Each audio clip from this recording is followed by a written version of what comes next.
Ba't Kuya Oliver umiiyak ka, Kuya Oliver?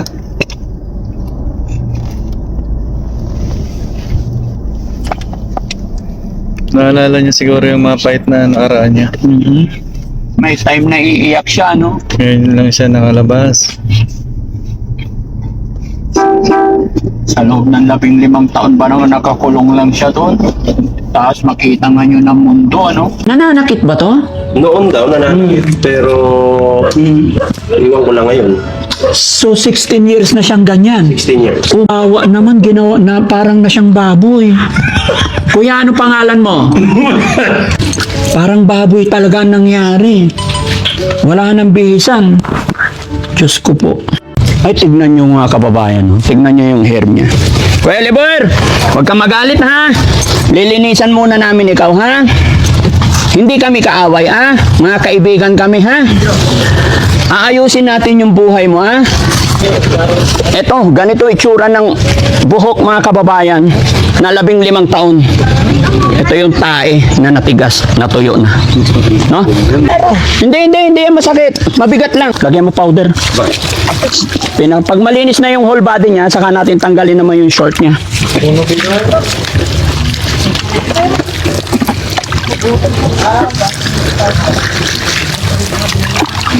Paano ngayon to, Tay? Anong plano nyo po na nabihisan na siya? Ibabalik nyo pa po ba siya dyan? Diyan naman nung bahay na sir, di. Dyan ang bahay niya. Sa makatwid sir, kaya ito nakulong dyan, kaya nyo kinulong kasi nananakit ba? Oo sir. Violente siya. Noon sir. Nananakit siya, kaya kinulong nyo siya. Ganun sir. Ganun na nga. Yan mga kababayan, at ano't ano man po ang pinagdaanan or nangyari, pagpaumanhin nyo po mga kababayan, no? Bagamat hindi natin alam talaga yung kanilang mga dahilan or simula. Pero andito ang Team Daddy Frankie para gumawa ng tulong sa abot ng aming makakaya kasama ng aking team. At ito, hindi ko alam kung anong gagawin ko sa ngayon, pero may pag-cooperate tayo sa pamilya ni Kuya Oliver. Siyempre, hindi natin pwedeng hindi tayo pwede basta-basta gumalaw na walang abiso or permiso. Tay, nga pala, naka-video po ako, i-upload ko po ito sa YouTube, Facebook, okay lang po. Maraming salamat po, no? Okay. Tay, naawa kasi ako sa kanya na ibabalik nyo agad siya dyan. Eh, hindi pa natutuyo, tapos basa pa, no? Mabaho pa actually. Kailangan talaga i-sanitize para hindi siya magkasakit, no? Although pasensya na po kayo dahil, no? Wala akong masamang intention manakit ng inyong mga damdamin. Naintindihan ko po yung sitwasyon gawa ng kahirapan ng buhay. Kaya thanks to God, nandyan ang ating mga viewers, ang ating mga followers, dahil sa pamamagitan nila, pag-support nila kay Daddy Frankie, ay nakakagawa kami ng mga ganitong pamamaraan ng pagtulong. No? So, okay lang po ba tayo? Kasi sabi nyo, ibabalik nyo dyan.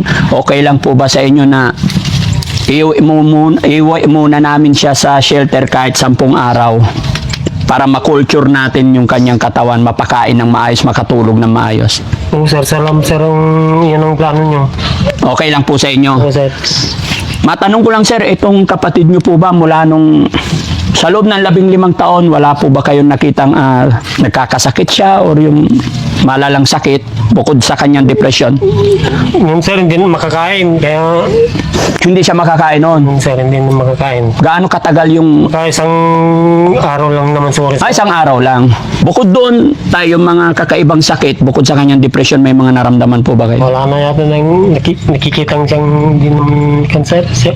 Basta pagkain ko lang ang tinatawag niya sir. Pagkain lang. Pagkatapos pakainin, buhusan. Oo, minto na pagka may pagkain na siya sir. Pagka sumigaw ng gutom, saka pakainin. Oo sir.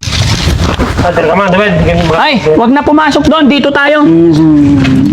Dito tayo sa balay.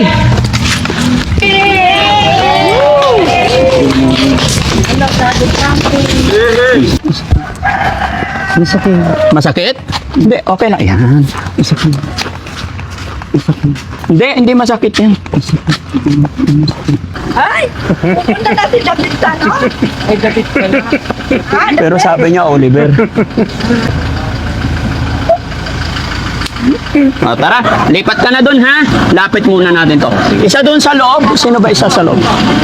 O, sige, kayo na lang. Hindi, nandun si Rizky. Lapit lang muna. Dito. Okay.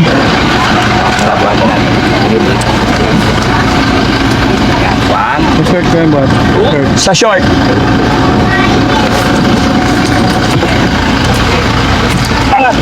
Yun.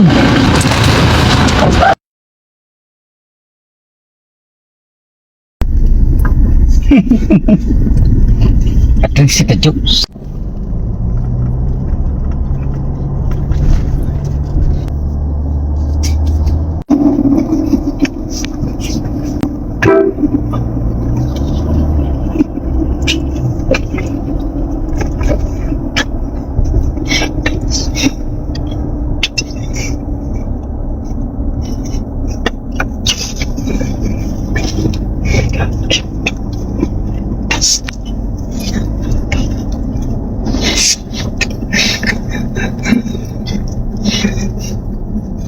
Ba't Kuya Oliver umiiyak ka, Kuya Oliver?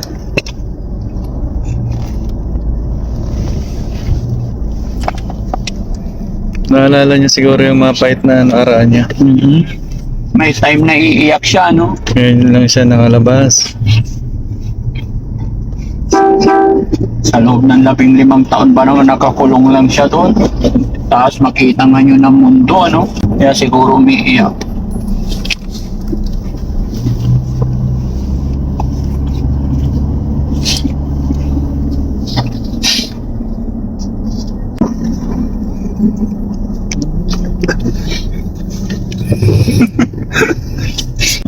Para siya nasa yung nakabilanggo na ano, Oo. sa Kalaya.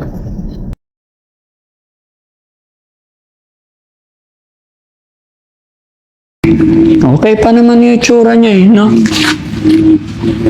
Yun lang mga kababayan, no? Salamat sa Panginoon.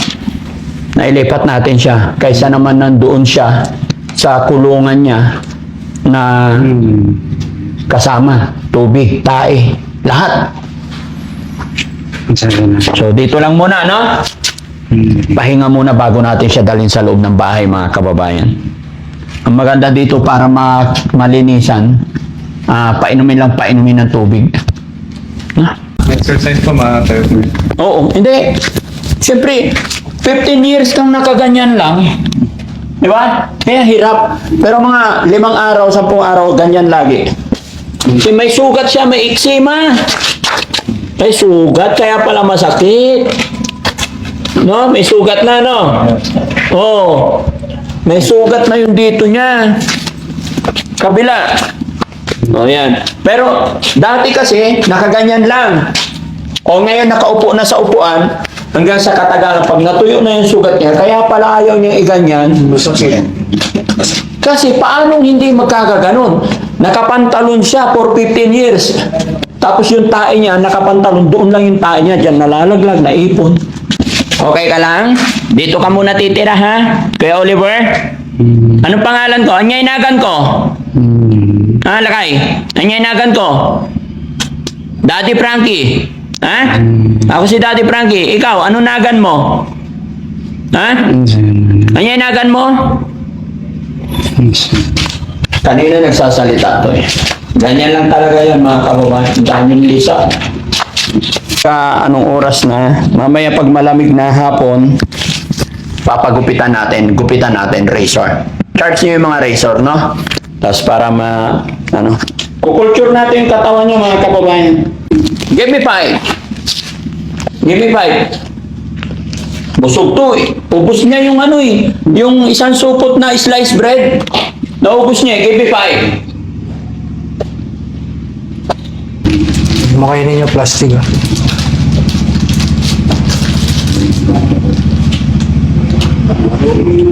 Kanina, plastic na kain. Mas sponsor na ng Oreo yan, baka naman. Masarap lang ng Oreo. Oreo, baka naman. Para sa mga angels natin, dito sa Daddy Frankie. Talaga amoy na amoy yung sugat niya sa alakalakan niya. Masakit na naman yan. Dapat kailangan lagi nakaunat para matuyo yung sugat. Oo, kailangan nakaunat para matuwag sugat. Yung Rescue, anong masabi mo dun sa ginawa ng Daddy Frankie? Yung pag-rescue. Oo, matindi yun mga kababayan. Abangan niyo sa upload videos ni Daddy Frankie, lalo na yung nakuha natin to si Kuya Oliver dun sa nakakulong siya dun sa isang maliit na ginawang bahay-bahay niya. So mga kababayan, talagang pasintabi sa mga makakapanood nung videos upload ni Daddy Frankie, makikita niyo kung paano natin paano na-rescue ni Daddy Frankie ito si Kuya Oliver at pinaliguan. At tingnan niyo naman ngayon, ibang-iba dun sa unang pagkakakita namin sa kanya. Sa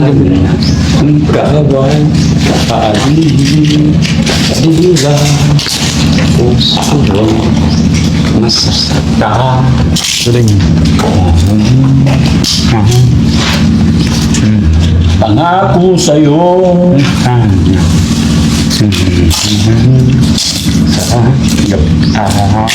Sa gabi para. Nakilig siyang kumanta.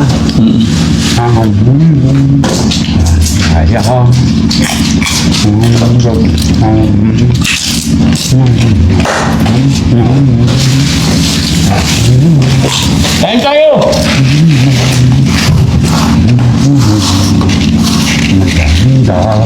Sarap! Ito muna tayo sa likod kaya malamig dito, mahangin. Mahangin, ha? Masarap!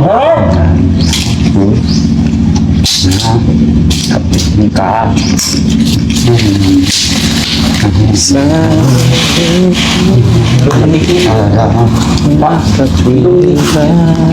Ikaw lang, alin.